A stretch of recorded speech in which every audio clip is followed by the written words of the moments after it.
빌립보서 4장 11절로 12절 말씀 제가 봉독하겠습니다.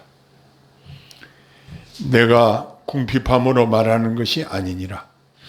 어떠한 형편이든지 나는 자족하기를 배웠노니 나는 비천에 처할 줄도 알고 풍부에 처할 줄도 알아. 모든 일 곧 배부름과 풍부와 궁핍에도 처할 줄 아는 일체의 비결을 배웠노라.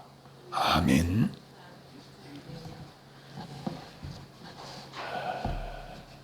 우리가 살면서 배워야 될 것들이 많이 있습니다. 본문에 사도 바울이 배웠다고 강조하는 것이 무엇인지 그것을 살피고 그것이 정말 중요한 것이라고 생각이 되면 우리도 함께 배우기를 소원합니다. 사도 바울은 이 말을 하면서 자기가 궁핍을 겪었기 때문이거나 혹 두려워했기 때문이 아니라는 전제에서 말을 하고 있습니다. 그는 지극히 적은 것으로도 만족할 줄 아는 그러한 사람이었습니다. 그는 하나님께서 날마다 그에게 공급해 주시는 것을 믿었으며 그것으로 만족했다는 사실을 알 수 있습니다. 그런데 여기 사도 바울이 한 말 중에서 그가 어떠한 형편이든지 자족하기를 배웠다 이렇게 하는 말은 대부분의 사람들이 고난과 역경 속에서 경험하여 배울 필요가 있는 교훈 중에 매우 중요한 교훈입니다. 12절에 내가 비천에 처할 줄도 알고 풍부에 처할 줄도 알아 이렇게 말을 하고 있는데 이와 같이 삶의 모든 여건 속에서 순응하는 것은 은혜에서 비롯된 특별한 생활 태도인 것입니다. 우리가 고난의 여건에 순응하는 것은 여기 비천에 처할 줄 아는 것입니다. 그리고 우리가 부유한 여건에 순응한다는 것은 풍부와 배부름에 처할 줄 아는 것으로 자만이나 안주와는 다른 것입니다. 그리고 이것은 비천에 처할 줄 아는 것만큼이나 풍부에 처할 줄 아는 것이 더 어렵다는 것을 암시해 주기도 합니다. 이는 부유의 상태에서는 오는 유혹이나 또 고난이나 궁핍의 상태에서 오는 유혹보다 못하지 않기 때문이라는 것입니다. 그러나 대부분의 경우 대부분의 사람들이 뭘 바라고 있습니까? 많이 가지는 것을 바라는 것입니다. 우리 목회자들의 경우는 교인들이 좀 많이 모였으면 건물도 좀 크게 지었으면 또 좀 명예를 얻었으면 이런 욕심에 빠지기가 쉽습니다. 그러나 그러한 것들이 다 헛되고 헛된 것이고 바람을 잡으려는 것과 같다는 사실을 깨닫게 됩니다. 그리고 정치적으로 유명한 자리에 오르는 것도 다 헛되고 헛되다는 사실을 깨닫게 됩니다.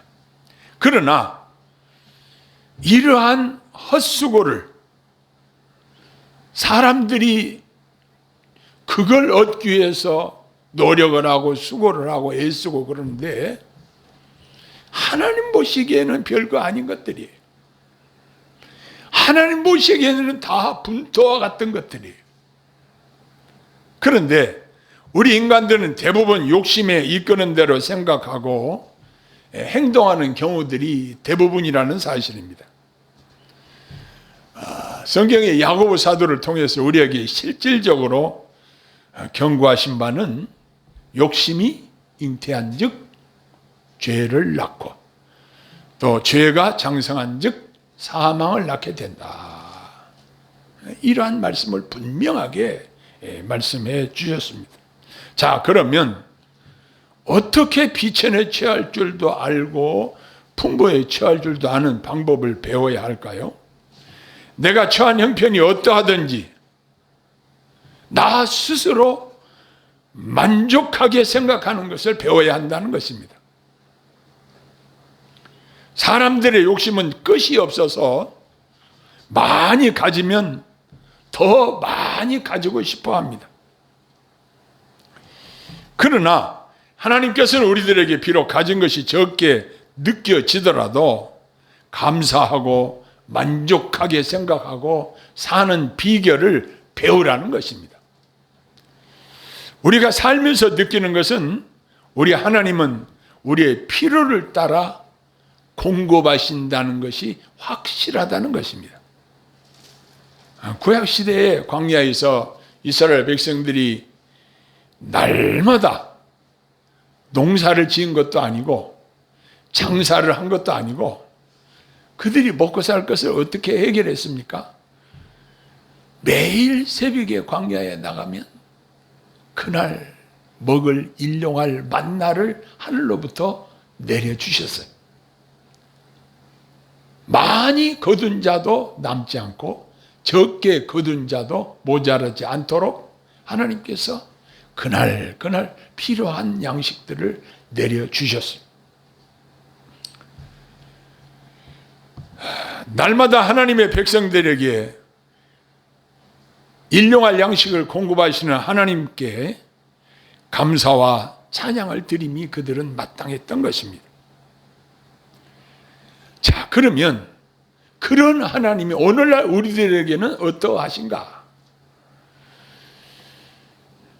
하나님께서는 저와 여러분들에게 후히 주시고 꾸짖지 아니하시는 분으로 성경은 소개하고 있습니다. 그러므로 하나님이 주시는 것으로 만족하게 여기며 사는 믿음이 우리에게 필요하다는 것입니다. 그런데 우리 인간의 마음은 창고에 많이 쌓아두어야 마음이 놓이는 그러한 경향들이 있습니다. 내 통장에 예금 잔고가 많이 있어야 마음이 놓이는 그러한 경향이 있습니다. 그러나 그러한 생각보다는 오늘 내게 일용할 양식이 있으면 그것으로 자족하는, 만족하는 이러한 마음이 주님이 오늘 우리에게 요구하시는 마음인 것입니다. 노래 가사가, 이런 노래 가사가 있죠. 내일 일은 난 몰라요. 하루하루 살아요. 불행이나 요양함도 내 뜻대로 못해요. 그렇습니다. 내일 일은 내일 주시는 하나님의 은총 가운데 사는 것입니다.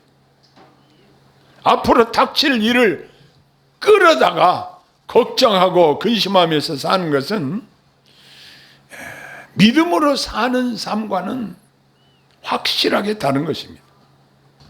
그리고 내 주변 다른 사람들과 나를 비교를 해가지고 상대적 빈곤감을 가지고 우울증에 빠져서 사는 것도 바람직하지 않다는 것입니다. 나를 사랑하시는 하나님께서 매 순간순간 나를 위해서 준비하시고 공급하시는 하나님의 은총을 기억하면 얼마나 감사한 일인지 모릅니다. 그리고 많이 가진 자는 부족하여 고통 중에 있는 지체들을 생각하는 마음으로 나눌 수 있는 지혜가 필요한 것입니다. 구제는 하나님께 상달되는 아름다운 행위인 것입니다. 내 것이라고 생각하고 움켜쥐는 식으로만 산다면 믿음으로 사는 삶이라고 할 수 없는 것입니다. 지난 월요일 날은 김제에 있는 제 친구 목사님이 사택이 단열이 안 돼서 너무 추워가지고 힘들다고 그러는데 마침 부천에 친구 목사님 집에 도배지가 있다고 우리더러 갖다 쓰라고 했는데 그래서 그 도배지를 실크벽지가 상당량이 되는데 그걸 받아다가 제가 싣고 내려갔습니다. 김제로 내려가서 월요일날 하루 종일 아침 새벽 여기서 6시에 출발해서 거기 도착하니까 8시쯤 됐더라고요. 그래서 가서 하루 일을 좀 도와주고 저녁에 오니까 저녁 9시가 됐어요. 근데 마음이 기쁘더라고요. 단열이 안 돼서 추운 사택에서 교회는 형편이 어려운데 내 노력으로는 봉사해 줄 수 있으니까. 그래서 부천 가서 도배지 싣고 새벽에 달려가서 하루 종일 가서 일을 좀, 내 기술은 또 그거 할 수 있는 것은 방법은 아니까.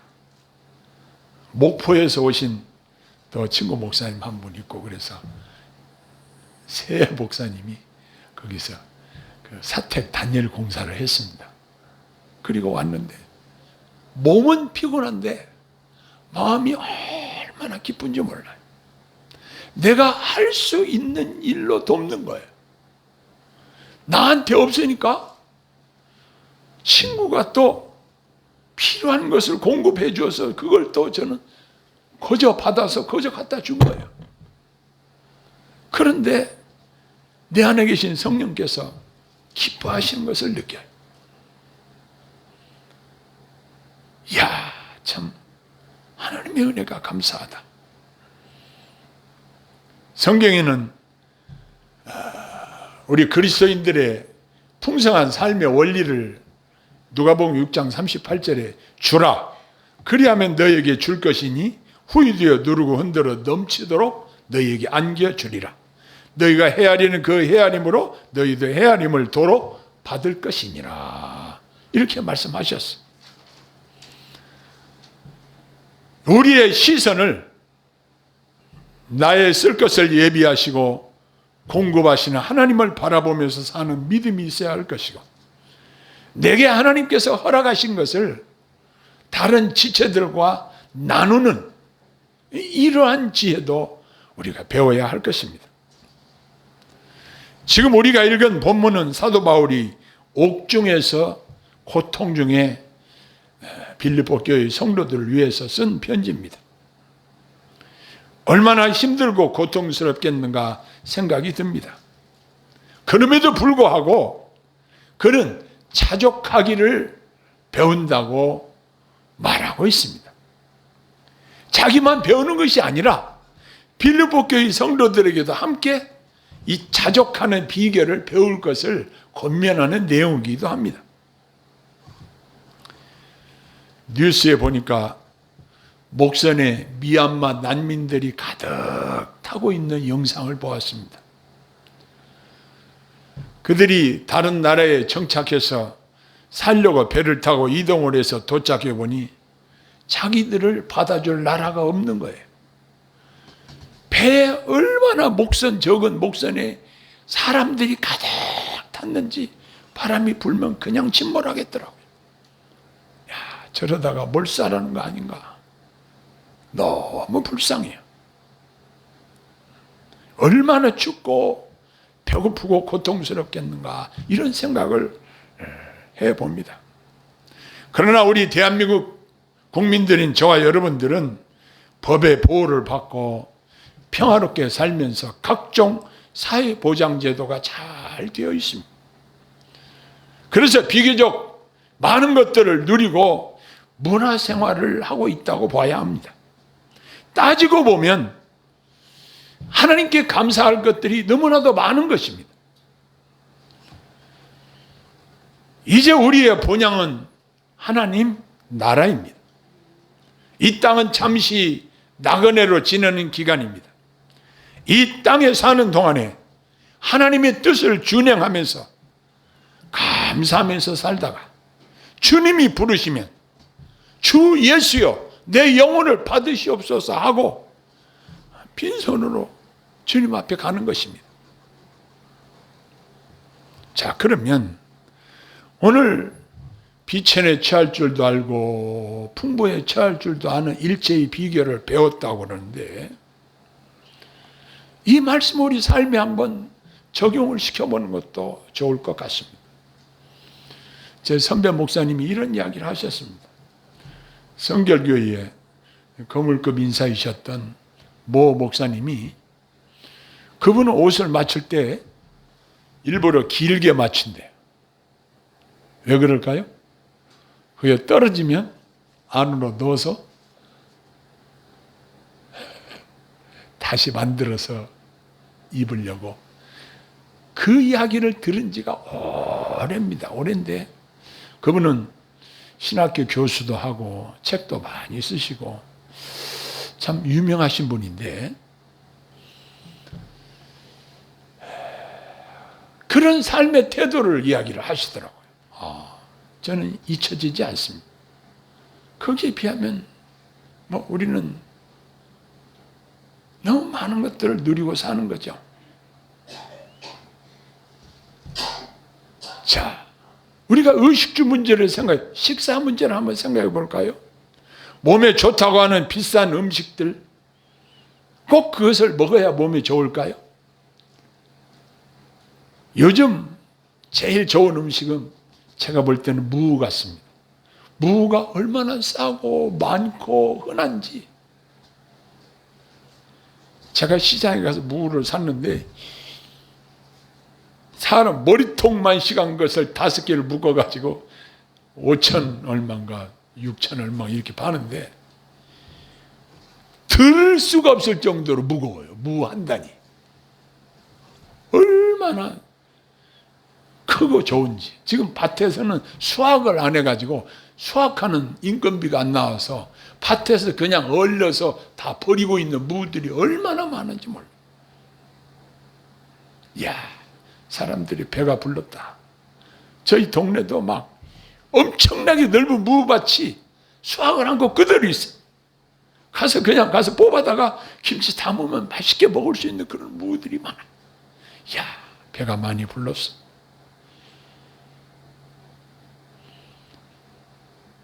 어떤 목사님이 그러더라고요. 비싼 것은 조금만 먹으라고, 비싼 거라고.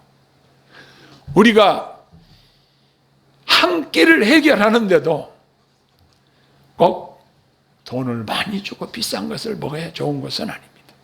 그런 것은 어쩌다가 한 번씩 먹어야 좋은 것이고, 싸고 흔한 것이 우리가 많이 먹어도 해가 없는 것들입니다. 대부분.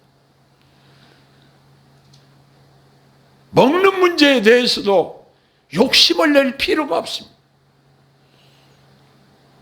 그 다음에 의식, 주라고 3가지 문제를 이야기한다고 하는 주택 문제. 요즘 사람들이 내 집 마련을 위해서 애쓰고 있습니다.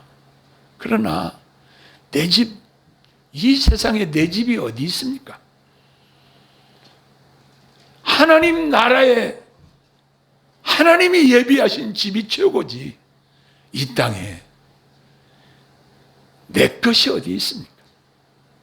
우리가 사는 동안 편안하고 안락하게 살면 되는 것이지 그 이상 이하도 아닙니다. 저희 둘째가 아파트 입주를 했다고 어제 저녁 식사를 하자고 그래서 제 시흥에 있는 아파트에, 변두리지만 돈이 없으니 변두리로 갈 수밖에 없죠. 그런데 가서 보니까 방도 3개나 되고 화장실도 2개나 되고, 내가 그랬어요. 야, 대만족이다. 감사하다. 이런 이야기를 했습니다. 사람이 욕심을 내면 뭐합니까? 거기 들여놓은 가구들을 보면서 어떤 분이 시몬스 침대를 3천만 원에 사왔다는 이야기를 했습니다. 거기서 자니까 잠이 아주 잘 오다라는 이야기를 하면서 3천만 원짜리 침대를 드렸다고 그런 이야기를 해요. 야, 그럼 너희 침대는 얼마짜리냐? 35만 원짜리예요. 보니까 35만 원짜리도 쿠션이 좋아요. 야, 너 싸게 샀다. 참 좋은 침대 싸게 샀다.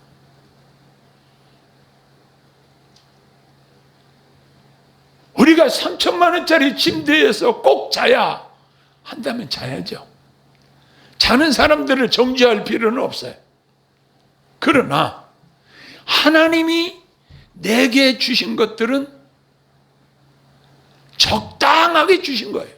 내게 적당하게 주신 것이지 그걸 가지고 우리가 불평불만할 필요가 없다는 사실이죠.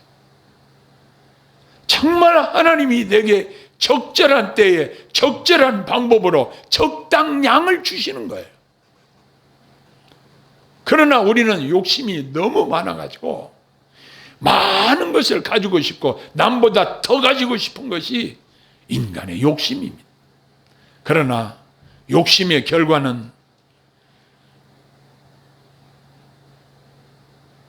아간이 욕심을 내가지고 결국 돌무더기에 쌓여서 죽고 말았지 않습니까? 우리는 육신적인 면에서 물질적인 면에서도 욕심을 부려서는 안 되지만 우리 영적인 측면에서도 모든 측면에서 하나님이 주시는 대로 감사하게 누리고 살아야 할 것입니다. 하나님이 주시는 은사도 내가 다 달라고 해서 하나님이 내게 다 주시는 것이 아니에요. 어떤 사람에게는 말씀의 은사를, 어떤 사람에게는 섬김의 은사를, 어떤 사람에게는 방언의 은사를 각자 각양 성령께서 자기 뜻대로 나눠주시는 거예요. 그러면 받은 사람들은 그 받은 것을 감사하게 알고 하나님의 영광을 위해서 잘 활용하면 되는 거예요. 왜 내게는 저 사람에게 주시는 은사를 내게는 안 주시는가? 이렇게 하나님께 따질 이유도 없어요. 주시는 분이 하나님이시기 때문에 하나님께서 하나님의 뜻대로 각자에게 필요한 은사들을 주시는 것입니다. 이제 우리는 오늘 이 말씀을 한마디로 한번 압축해서 적용을 한다고 한다면 우리는 주님 한 분만으로 만족하면서 사십시다. 주님보다 더 귀한 분이 어디 있습니까? 주 예수보다 더 귀한 분은 없네. 이 세상 부귀와 바꿀 수 없네. 과연 그렇습니다. 그 하나님이 우리에게 매일매일 일용할 것들을 주시는 거예요. 저는 우리 집사님 도너스 장사를 하시는데 아니 매일같이 안 쉬고 이야기했어요. 매일같이 같은 장소에서 도너스를 튀기는데 매일같이 그렇게 살아오는 사람이 있나? 그렇습니까? 끄덕끄덕. 참. 점점 더 많아지고 있답니다. 이 희한한 거예요. 아니 이동해서 하는 것도 아니고 시장 한 곳에서 장사를 하는데 사먹는 사람이 점점 많아지고 있대. 이게 하나님께 영광 돌리는 말씀입니다. 저는 한 번 먹으면 느끼해서 다음 내일 모레는 못 먹을 것 같은데 그래도 이렇게 장사가 되게 하시는 거예요. 그래서 그것을 통해서 일용할 양식을 얻게 하시는 거예요. 그러면 여러분 한번 생각해 보십시오. 우리 각자 다양한 일들을 하고 사는데 이 다양한 생활 현장 속에서 궁극적으로 누가 주시는가? 하나님이 주시는 것입니다. 그리고 우리가 식사 기도할 때 하나님 오늘 또 이렇게 우리에게 먹을 걸 주셔서 감사합니다. 옛날에 사람들은 먹고 살기 위해서 산다고 그랬습니다. 그러나 지금 먹고 사는 것은 별거 아니더라고요. 우리 사는 데서는 농협에서 쌀을 20% 할인해서 준다고 그래도 쌀을 사가는 사람들이 별로 없어요. 쌀 소모량이 주름 남아요. 우리나라는 참 부유한 나라예요. 아무튼지 오늘 우리 삶 속에서 배워야 될 것은 내가 비천에 처할 줄도 알고 풍부에 처할 줄도 알아. 일체의 비결을 배웠다고 하는 바울 사도의 말씀처럼 우리는 욕심을 내려놔야 할 것입니다. 그거 내려놔 버려야 돼요. 하나님께 맡기고 하나님이 주시는 대로 먹고 살면 되는 거예요. 그리고 모든 영광을 하나님께 돌려드려야 할 것이에요. 기도하겠습니다. 사랑의 아버지 하나님, 저희들은 시시때때로 걱정하고 염려하고 불평, 불만하는 이러한 나쁜 버릇들이 있습니다. 그러하오나 성령께서 저희들에게 지혜를 주셔서 비천에 처할 줄도 알고 풍부에 처할 줄도 아는 일체의 비결을 저희들에게 가르쳐 주시고 항상 주님 주신 것으로 만족하고 감사하며 또한 주님 한 분만으로 만족을 누리며 영광 돌리며 사는 저희들 다 되게 하옵소서. 예수님 이름으로 감사하며 기도하옵나이다. 아멘.